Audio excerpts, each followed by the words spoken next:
सलीम साफ़ी साहब, आज वो जियो न्यूज़ के प्रोग्राम कैपिटल टॉक में भी परवेज़ इलाही ने कहा था कि दूसरों की बदकिस्मती है और उनकी खुशकिस्मती कि उन्हें चीज़ों का इल्म हो जाता है, और ये इल्म भी है उनको कि एमक्यूएम हुकूमत के साथ ऑन बोर्ड है।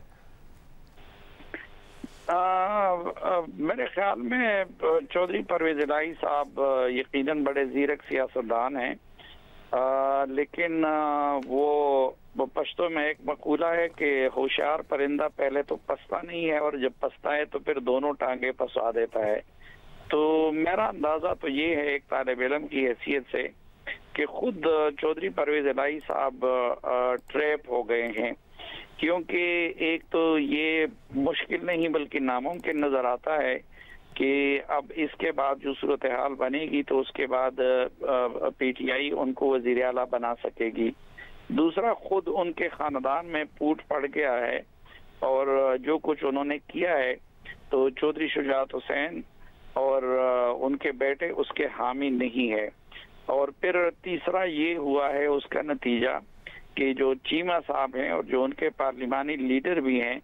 तो उन्होंने वजारत से इस्तीफा भी दे दिया है और खुल के ऐलान भी कर दिया है कि वो अपोजिशन को वोट देंगे। और फिर अगर पार्टी सदारत है तो वो चौधरी शुजात हुसैन के पास है और पार्लिमानी लीडर वो हैं। और मेरे ख्याल में अब जो सूरत हाल बन गई है तो उसके बाद शायद उनके जो एक दो एमएनएज है उनमें से कुछ इस तरफ आ जाएं। तो चौधरी साहब की जो इतला थी, वो अगर उनकी इतला ये थी जो आप बता रहे हैं कि जी उनको पता है कि मुत्तहिदा कौमी मूवमेंट अपोजिशन की हुकूमत की तरफ आएगी, तो वो तो बिल्कुल गलत साबित हो गई है और मुत्तहिदा कौमी मूवमेंट अपोजिशन की तरफ चली गई। तो मेरे ख्याल में जिस तरह मुत्तहिदा कौमी मूवमेंट के हवाले से उनकी खबर या अंदाज़ा गलत था, इस तरह उन्होंने जो कुछ सोचा है फ्यूचर के हवाले से और वज़ीर आला बनने के हवाले से, तो मेरे ख्याल में उस हवाले से भी उनका अंदाज़ा गलत है और अब उनका वज़ीर आला बनना पंजाब का वो भी नामुमकिन हो गया है।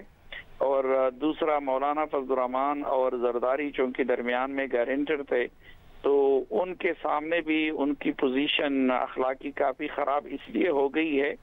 कि आज एक दिन पहले मुस्लिम लीग नून के साथ उनका दुआए खैर हो गया और उस दुआए खैर की बुनियाद पे पंजाब में अदम एतमाद की तहरीक टेबल की गई और उसके बाद रात गए चौधरी शुजात हुसैन साहब को वो व्हील चेयर पे साथ लेके जरदारी साहब के पास पहुंचे और उनको गुलदस्ता भी पेश किया और उनका शुक्रिया अदा किया कि आपने शहबाज शरीफ और नून लीग से हमारी सारी बातें मनवा दी। और फिर जब वो इमरान खान से मिलने के लिए जा रहे थे